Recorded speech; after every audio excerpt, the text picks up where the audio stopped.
Yeah, so TriMet really sucks. They blocked off my stop. They put a temporary sign up, like this is a temporary stop. I get off the Max. The stop over here is still obstructed by road equipment because they were doing construction, which is the reason they blocked it off in the first place. And they still have their temporary bus stop sign up. So I stand there at the temporary stop. Guy blows right by me, looks at me, sees my pass in my hand, just blew by me and went on like, oh, it's not a stop anymore. Take down your temporaries then. But it's cool because it gives me an opportunity to tell you about my day on my way home. And normally, you know, I created a new my Steve from Oregon page to do story videos and, you know, any kind of vlogging I want to do that isn't really related to my amateur historian status. But sometimes things happen that force you to bend your own rules a little bit. Because I've been working the same job for a very long time. I've seen just about everything you can see in the job. But there's still always going to be firsts, no matter how long you work in a place. And today was definitely a first for me. Now, a few times in my experience, I actually wrote about it, an experience like this, when I filled out an application to get a scholarship through my workplace. I told the story about me helping this like 5-year-old girl find her mom when she was lost. I remember like crouching down on my knees, so I was down at her level so she'd be a little bit more comfortable being around me while I helped her try to find her parent. And the pain in my knees in the aftermath when we found her. So I've had to help kids find their parents a few times, and usually it's 1 or 2 minutes. You know, usually it's they both went to the bathroom and the kid came out expecting their parent to be out there and the parent wasn't done yet. So the parent will come out and be like, what are you doing? The kid's like, where were you? I'm like, I was still using the bathroom. It's usually, you know, random instances like that. To date, no child has ever been abandoned where I work, and let's hope that streak continues long after I'm gone. In fact, let's just hope that continues forever.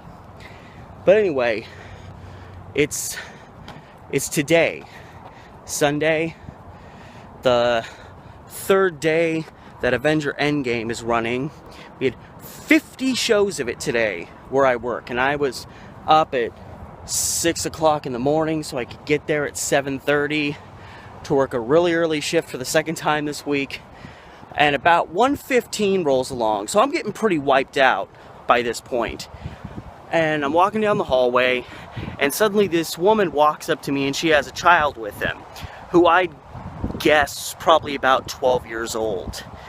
He was really tall, really lanky. He was dressed like he was going to soccer practice. From a distance, he looked more like he was like 15. But up close, you could tell he was only like 12, maybe even 11. And the woman, just very concerned look on her face. Her voice was trembling a little bit, so I'm like, what's going on? And she ends up telling me flat out, this kid can't find his parents. Can you help him? And I'm like, oh, okay. You know, you get kind of thrown into stuff like that, you know, at work from time to time. So I start asking the kid, like, hey, do you remember what room you're in? And he was like, yeah, I went into 10, but I think I'm supposed to be in 9. So I was like, oh, okay. We'll go into Theater 9, help you find your parents. And of course, Endgame is playing in there because it's playing in every auditorium. And we go in there, and he starts going up the stairs, and he's kind of, the movie's playing, but it's like a bright scene, so you can still see fairly well, like, you know, the people that are sitting. And as he gets partway up, he says, 11. No, I'm in 11. I was like, okay. You know, it's a reasonable misunderstanding. Endgame's playing in there too. So we go downstairs, we walk a little ways down the hallway to Auditorium 11. And I'm noticing at this point, as we're walking along, I'm noticing by the way he's communicating and by the way his movement was very inconsistent. He would start moving, then kind of stop, and then start moving again. And I could tell, all things put together, and primarily by the way he was communicating, that he had a developmental disability of some kind. So as we go to Theater 11, I start wondering, like, does this child genuinely, like, not know where he's going? But we're going to try. We're going to go into number 11. Endgame is playing. He starts going up the stairs. He gets to the top row and starts, sorry about that, son. He starts walking in front of people because he's like walking along, and he's looking along, and all these people are staring at them, and they don't know what's going on. And he starts speaking in full volume, like, I think he asked for his grandma. He was like, "Grandma," or "Where am I?" And he was like kind of sort of asking the people in the row, like, "Where are my parents at?" And I realized, okay, I'm now entering I don't know what to do territory. I'm entering I wasn't trained for something like this territory. I gotta just throw all training, all of that stuff aside, and just work this the best I can. So I realize I have to keep this child calm, try to get the situation figured out, but now I have to get him out of this auditorium because he's talking full volume and obstructing the customers. And so I very softly just say, hey, come on back over here. You know, we're gonna go downstairs, we're gonna step on the hallway, I'm gonna grab us a manager. You know, the manager's definitely getting, like at that point I was going to get a manager, because in my position I pretty much can help you look around, but if we don't find your guardian, at that point it becomes a more serious issue that I have to get extra help for. So I already knew I was gonna have to go. So I have us go out in the hallway, I have us sit down, I have him sit down at a bench there, and I'm like, all right, we're just gonna sit here, we're gonna get this figured out. I'm gonna get us a manager, and they'll be able to help you better than I can. Like, I'm sorry I'm failing you, this person won't, I guess. So manager comes over and I explain the situation, like, you know, he says he's looking for his parents, doesn't know. We've checked, you know, theater 9, he went into theater 10, he went to theater 11. You know, we don't know where his parents are. I don't know what we're supposed to do now. I don't know what the next step is. So they call security to come and help. And they ultimately ended up staying with him when I had to go, I had to, you know, get back to work. And right as security is like approaching, he stands up and he's like, they're in 10. They're in number 10. And he starts walking in there ahead of me. And I'm trying to keep him in one place because security's showing up, but I don't want him to be chasing us around. And I finally get a hold of a manager. I'm like, okay, this kid clearly has a disability. I'm not sure. I'm at this point, I don't think he knows. I don't think he has any idea where he's supposed to be. It seemed like he was under the impression that he was supposed to be watching a movie, but I don't think he had any clue what auditorium he was supposed to be in. And I followed him in, and I was like, okay, I mean, I know he'd already checked 10.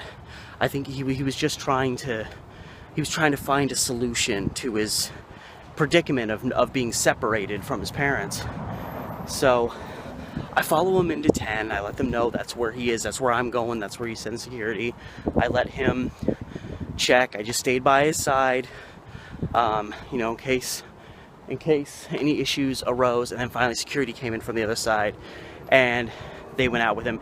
And then I had to take my break by then. I was working an 8-hour shift, I was 5.5 hours in, like I needed to take my break. So I saw that he was in good hands. Security was sitting there with him on the bench. He wasn't left to his own devices at that point. And I take my break. I come back, you know, about a half hour later at the end of my break. I see the 2 security guards that were sitting with him. They're now outside. Their security vehicles parked there, and there's a Portland police like SUV parked next to them. And I see them, they're like, the 2 security guys are just finishing talking to a police officer, and then as I get up to the building, the police car drives away and the security guys, you know, go the other direction. So I'm like, what's going on? I mean, those are the 2 security guys that were sitting with them. What's going on? And I'm getting pretty nervous at this point. Like, I'm like, you know, about 20 minutes had passed of him being first brought to my attention to me taking my break. So by this point, we're at 50 minutes, almost an hour. And I'm wondering, like, are his parents not here? Did this child get, like, forgotten? And that's what's going on, and I'm pissed, and I'm like, I was already mad when I took my break, because I'm assuming he's there watching a movie with his parents. I'm just thinking, what parent, 20 minutes have gone by, what parent lets a child who is clearly this disabled to the point that he just doesn't know what he's doing? How do you let 20 minutes go by, and you haven't even come out looking for him yet? So that's where my mindset is at. So when I see, this police vehicle driving off, and I can only assume the kid is with the police, I'm thinking, like, do they genuinely, like, what's going on? Why is this? If he's being taken away by the police, that means his parents, I'm assuming, aren't there. So what is going on? And of course, since I was the first one to help, the moment I walk in, one of the managers called me over. And it's at this point that I finally get the full story. So as it turns out, this kid, as I understand it, he wasn't at the movies with his parents or family members. He had apparently just walked out of his house around 10:30 this morning. And just walked away. I guess there was just a brief moment where he was left to his own devices and he just walked out of his house. And I'm wondering, like, how far away did he live from here? Because, by the time, if he walked out of his house at 10:30, he didn't come to my attention until 1:15. How long had he been there? And how did he get in? It seems like nobody knew how he got here. And I'm wondering, because he's kind of young looking, there was a lot of groups where, it was parents with like 5 or 6 kids. And it's real easy for an extra kid to get lost in the shuffle. I don't know. I don't know how he got in there. All I know is at some point I'm walking around and this woman brings this child to me. And I'm trying to figure out what's going on. So he was evidently, again, as I understand it, he was reported as missing. He walked out and I guess his parents had no clue where he was. And I guess I'm just thankful that he ended up at a place like the theater. I mean, I can't tell you the number of stories I've seen and read about people with varying assortment of disabilities, elderly people with memory problems who, they get reported missing and then they turn up, God forbid, dead somewhere. And it always starts with, they just like walked out of their house one day and didn't come back. So I don't know. If this kid was left to his own devices, he might have made it home. But yeah, here I was thinking, the biggest problem is this child is probably just young and confused. Maybe he can't see that well in the dark. And we're just going to have kind of a hassle figuring out which auditorium his parents are, because if he came to see Avengers Endgame, we had that playing in like 12 different auditoriums at a given time. So, like that was honestly, I thought this is just a hassle of us trying to find his parents. And then as it turned out, it was a missing persons case. It was a missing child case. Just, so it's, for how absolutely crazy today was, you're happy that, this kid ended up where he was, and now, hopefully he's back home and all right. I don't want to criticize his family because I don't know them, but it seems like somebody dropped the ball. It seemed pretty clear to me that this kid needs fairly constant supervision,